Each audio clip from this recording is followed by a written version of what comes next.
চাঁদপুরের হাইমচরে একটি গুরুত্বপূর্ণ সড়ক সংস্কার কাজে নিম্নমানের ইট ও অন্যান্য উপকরণ ব্যবহারের গুরুতর অভিযোগ উঠেছে। উপজেলা পরিষদের সামনে থেকে জনতা বাজার পর্যন্ত 1.7 কিলোমিটার দীর্ঘ এই সড়কটি সংস্কারের জন্য 70 লক্ষ টাকা বরাদ্দ দেওয়া হয়েছে। অভিযোগ রয়েছে ঠিকাদার প্রতিষ্ঠান জসিম অ্যান্ড ব্রাদার্স কাজটি করছে না, বরং নান্টু ব্যাপারী নামে এক ব্যক্তি তার নিজস্ব নিম্নমানের ইটের ভাটা থেকে পুরানো এবং মাটিযুক্ত ইট এনে কাজ করাচ্ছেন। স্থানীয় বাসিন্দা ও শিক্ষার্থীদের অভিযোগ, সড়ক সংস্কারের শুরু থেকেই ঠিকাদার প্রতিষ্ঠানটি অত্যন্ত নিম্নমানের উপকরণ ব্যবহার করছে। যে ইটের খোয়া ব্যবহার করা হচ্ছে তাতে মাটির পরিমাণ অনেক বেশি।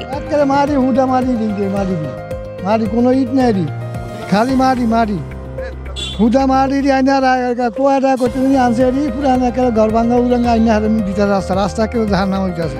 সদর রোড, উপজেলা সদর রোড, থানা রোড, তারপরে কলেজ রোড, এইটা সবাইটা একের হুদা মাটি দিয়ে একেবারে দেখেন না। শিক্ষার্থীরা জানান তাদের প্রতিষ্ঠানের সামনের এই গুরুত্বপূর্ণ সড়কে পচা ইট ব্যবহার করা হচ্ছে। তারা দ্রুত এসব নিম্নমানের ইট সরিয়ে ভালো মানের ইট দিয়ে কাজ সম্পন্ন করার দাবি জানিয়েছেন। আমাদের মাছের সামনে একটি রাস্তা ঠিক করতেছে, ওই রাস্তাটা ইটগুলো ভালো দেয় নাই, কি এই ইটগুলো পচা দিয়েছে।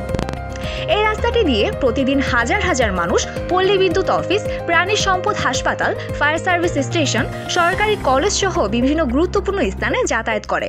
ফলে নিম্নমানের কাজের কারণে রাস্তাটি দ্রুতই আবার খারাপ হয়ে যাবে বলে তাদের আশঙ্কা। যে ইটগুলো দিয়ে তারা রাস্তাটা সংস্কার করবে অথবা রাস্তাটা কাজ করবে, এগুলা আমার মনে হয় না যে 1 বছরের বেশি এগুলা টিকবে। 1 বছর পরে আবার যেই পরিস্থিতি আগে ছিল এই পরিস্থিতি হয়ে যাবে। কাজ তো লেন্দি লাগিয়া কাজ করে, কাজের ফিনিশিং নাই। এরা এই মাটি লোদ কাদা ওগুলো নিবিতে ঢুকিয়ে দিয়া বাস ডলে ওই একে কান দেয় অনহি ঠালা সমতল নাই।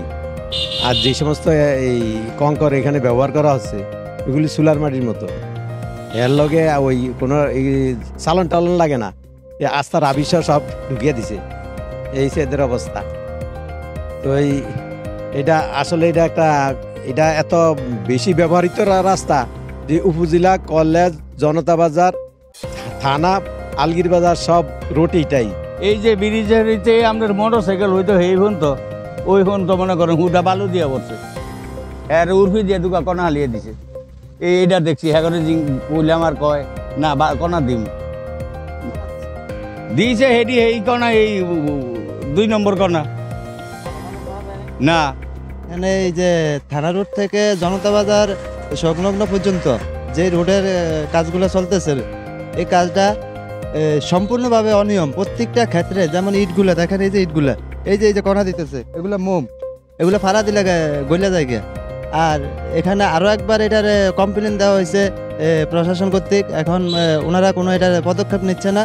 আর এই ইট যদি শেষ না করে, এটা মনে করেন যে আজকে করে গেল গিয়া, এটা 10 বছর পরে আর এই কাজটা আর অনুমোদন হবে না, তাহলে আমরা সাধারণ মানুষগুলো ভুক্তভোগী। হাইমচর উপজেলার প্রকৌশলী মোহাম্মদ আশরাফুল হাসান জানান, আমাদের এই কাজটি শেষ হওয়ার কথা ছিল হচ্ছে 23 তারিখ, 3 মাসের শান্ডিল স্বল্পতার কারণে আমরা কাজটি সম্পূর্ণ করতে পারিনি। বর্তমানে 1700 মিটার কাজে বর্তমানে চলমান আছে, এবং যেটা পরবর্তীতে এলাকাবাসী এবং অনেকের কাছ থেকে আমরা একটা অভিযোগ পাই যেখানে নিম্নমানের খোয়া ব্যবহার করা হচ্ছে। পরবর্তীতে আমি এবং আমার যারা সহকর্মী আছে তাদেরকে নিয়ে আমরা সাইডে যেয়ে সরজমিনে দেখি যে খোয়ার মান আসলে খুব খারাপ, নিম্নমানের খোয়া ব্যবহার করা হচ্ছে। এই জন্য সংশ্লিষ্ট ঠিকাদারকে অলরেডি দাপ্তরিকভাবেও তাকে চিঠি ইস্যু করা হয়েছে এবং তাকে মৌখিকভাবেও তাগাদা দেওয়া হয়েছে যাতে নিম্নমানের খোয়াগুলি উনি অপসারণ করে কাজটি সুষ্ঠুভাবে সম্পন্ন করেন। এই বিষয়ে উপজেলা নির্বাহী অফিসার অমিত রায় জানান, তিনি উপজেলা প্রকৌশলীর সাথে কথা বলেছেন এবং দ্রুত সময়ের মধ্যে এই বিষয়ে প্রয়োজনীয় ব্যবস্থা গ্রহণ করবেন।